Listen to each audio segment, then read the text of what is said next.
लड़की दुकानदार, माँ जी, बहुत बढ़िया क्रीम है। आप एक बार लगाओगी तो आपके चेहरे की सारी झुर्रियाँ कुछ ही दिनों में गायब हो जाएंगी। सुमित्रा, अच्छा फिर तो एक नहीं दो क्रीम दे दे। वैसे कितने पैसे हुए? लड़की, माँ जी, मात्र 315 रुपए। ये दोनों एंटी एजिंग क्रीम हैं। सुमित्रा, अच्छा रुको, मैं देती हूँ।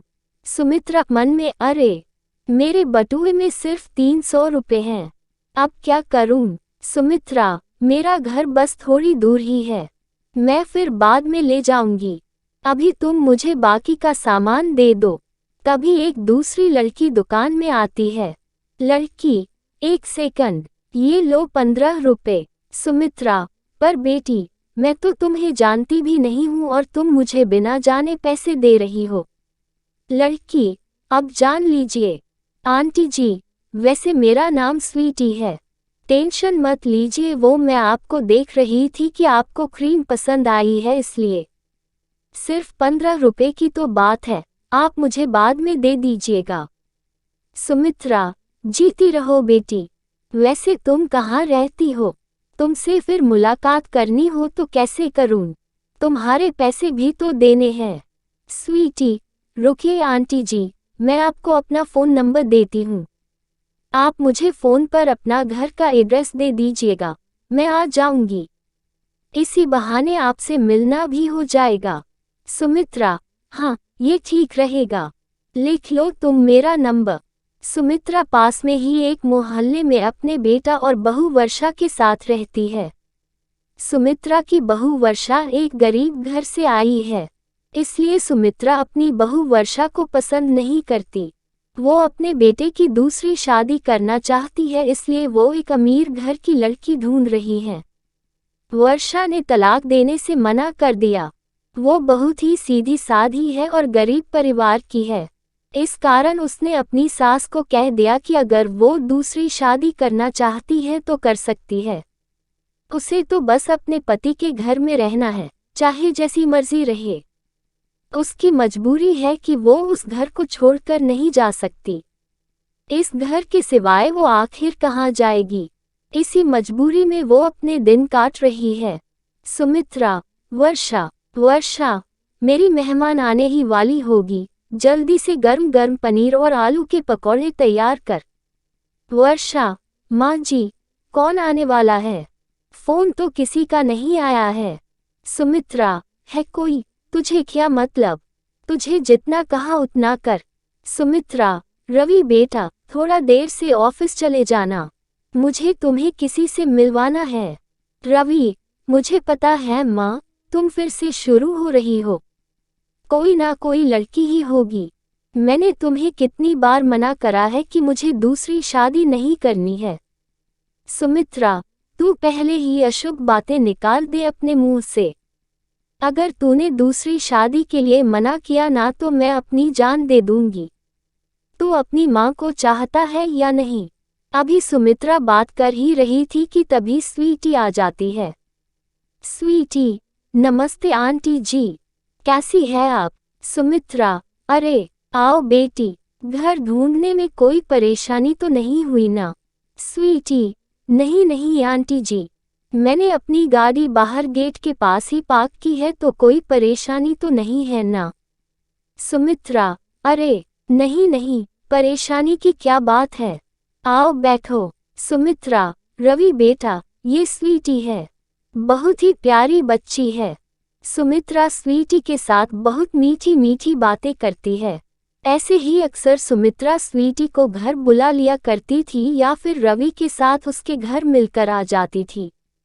रवि मजबूर था, अगर वो इन सब के लिए मना करता तो सुमित्रा अपने आप को कुछ कर लेती। एक दिन, वर्षा, सुनो, मैं यही कहूंगी, अगर माझी को कुछ हो गया तो हम दोनों जिम्मेदार होंगे। आप स्वीटी से शादी के लिए हाँ कर दो, माँ जी अपने आप ही स्वीटी से बात कर लेंगी। स्वीटी फिर शादी के लिए जल्दी ही हाँ कह देती है। स्वीटी, आंटी जी, मैं जानती हूँ आप वर्षा के घर में रहने से खुश नहीं हो, पर आप चिंता मत करो, मेरे पास बहुत पैसा है, हम दोनों खूब ऐशो आराम से रहेंगे, खूब मजे करेंगे। सुमित्रा, पर एक शर्त पर। अब से तुम मुझे आंटी जी नहीं माँ जी कहोगी। रवि और स्वीटी की शादी हो जाती है और सुमित्रा अपनी बहू वर्षा के लिए सौतन ले आती है। जैसा सुमित्रा ने सोचा था वैसा बिल्कुल भी नहीं हुआ। स्वीटी ने तो आते से ही अपना रंग दिखाना शुरू कर दिया। स्वीटी, अरे ये घर अभी तक गंदा क्यों पड़ा है? क्या यहाँ पर कोई काम वाली नहीं है? वर्षा, नहीं स्वीटी, घर की साफ सफाई का सारा काम मैं खुद ही करती हूँ। स्वीटी, तो माँ जी अब तक क्या कर रही हैं? मेरी सहेलियाँ किटी पार्टी के लिए आने ही वाली होंगी। माँ जी को कहो वो तुम्हारा काम में हाथ बटाएं ताकि काम जल्दी हो सके। वर्षा, मैंने माँ जी से कभी कोई काम नहीं करवाया। उनकी उम्र तो देखो, वह इस उम्र में घर का काम कैसे कर सकती है? तुम चिंता मत करो, मैं अकेले ही कर दूंगी। स्वीटी, तो क्या आराम से बैठ के रोटियां तोड़ने के लिए है वो? मैं उन्हें कभी बुलाती हूँ। स्वीटी, माँ जी, ओ माँ जी। सुमित्रा, क्या हुआ स्वीटी बहू? तुमने मुझे आवाज लगाए, इस वर्षा ने तुम्हें कुछ कहा तो नहीं? स्वीटी, किसकी मजाल है जो मुझे कुछ कह जाए? मैं तो आपको बुला रही थी। जल्दी से झाड़ू हाथ में पकड़ो और पूरे घर में लगा दो।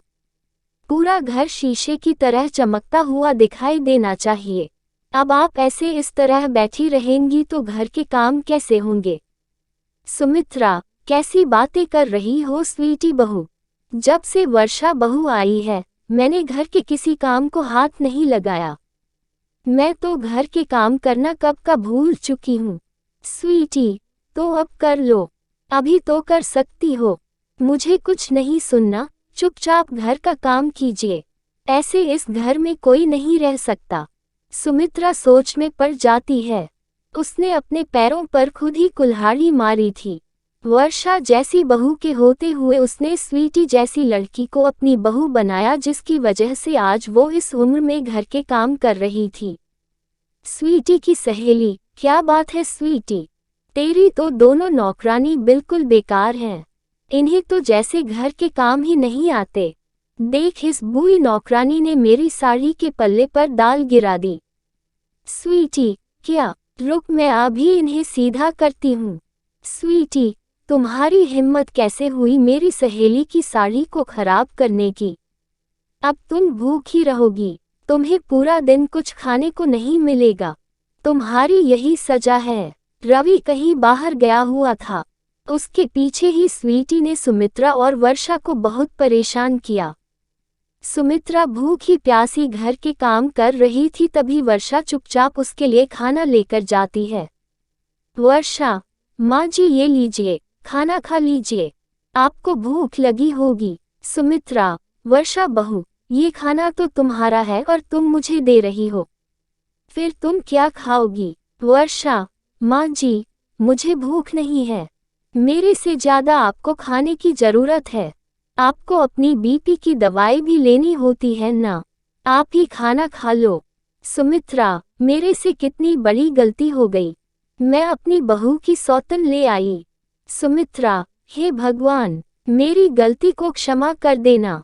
सुमित्रा, वर्षा बहू, तू चिंता मत कर। अगर गलती मैंने की है तो मैं ही इसे सुधारूंगी भी। मैं स्वीटी को घर से निकालकर ही दम लूंगी। स्वीटी सुमित्रा की बातें सुन लेती है और गुस्से में आ जाती है। स्वीटी, क्या कहा? मुझे घर से निकाल दोगी? मैं तुम दोनों को ही इस घर से निकाल कर बाहर फेंक दूंगी। ये घर मेरा है। अब से यहाँ मैं और रवि रहेंगे। हम दोनों पति पत्नी के सिवाय यहाँ कोई नहीं रहेगा। निकलो यहाँ से दोनों बाहर, इससे पहले कि रवि आए। मैं तुम्हारी शक्ल तक नहीं देखना चाहती। निकलो बाहर, निकलो। तभी रवि आ जाता है। उसके साथ पुलिस भी थी। पुलिस, मिस्टर रवि, आपने सही समय पर हमें इस लड़की के बारे में खबर दे दी वरना आपका पूरा परिवार जो है ना खतरे में आ सकता था। रवि, माँ, इस लड़की का नाम स्वीटी नहीं चांदनी है। आज सुबह मैंने एक अखबार में इसके बारे में पढ़ा। ये एक चोर है। आप दोनों को घर से बाहर निकालकर ये यहाँ अकेले रहना चाहती थी ताकि ये इस घर को अपने नाम करके सब रुपया पैसा बटोरकर यहाँ से रफू चक्कर हो जाए। और आज जो इसकी सहेली आई थी ना, वो भी चोर हैं। उन्हें भी पुलिस ने अपनी हिरासत में ले लिया है। ये पूरा एक गैंग है जो रुपया पैसा जायदाद अपने नाम करके रफू चक्कर हो जाते हैं। वरना खुद ही सोचो, कोई अनजान लड़की आपको क्रीम के लिए पैसे क्यों देगी और एकदम से दूसरी शादी के लिए कोई हाँ क्यों करेगी। माँ, तुमने बहुत बड़ी गलती कर दी। वो तो अच्छा हुआ कि मेरी और स्वीटी की शादी लीगल नहीं है और पुलिस के पास इसका रिकॉर्ड है, वरना तुम्हारी इस गलती की वजह से मैं भी जेल जा सकता था। सुमित्रा, मुझे माफ कर दे रवि बेटा। सुमित्रा, वर्षा बहू, मैंने पैसों के लालच में आकर अपने ही बेटे की जिंदगी खराब करनी चाहिए। सुमित्रा, इंस्पेक्टर साहब, ये स्वीटी बहुत गलत लड़की है। इसने मेरा क्या हाल कर दिया। मेरी वर्षा बहू कितनी अच्छी है, लाखों में एक है। बड़ी आई थी मेरी वर्षा बहू और मुझे घर से निकलने वाली। अब तू जेल की सलाखों के पीछे जब सजा भुगतेगी ना, तब मेरे कलेजे को ठंडक पड़ेगी। सुमित्रा को अपनी गलती का एहसास हो जाता है और वो अपने बेटा बहू को गले से लगा लेती है। दूसरी तरफ स्वीटी और उसके साथियों को जेल हो जाती है।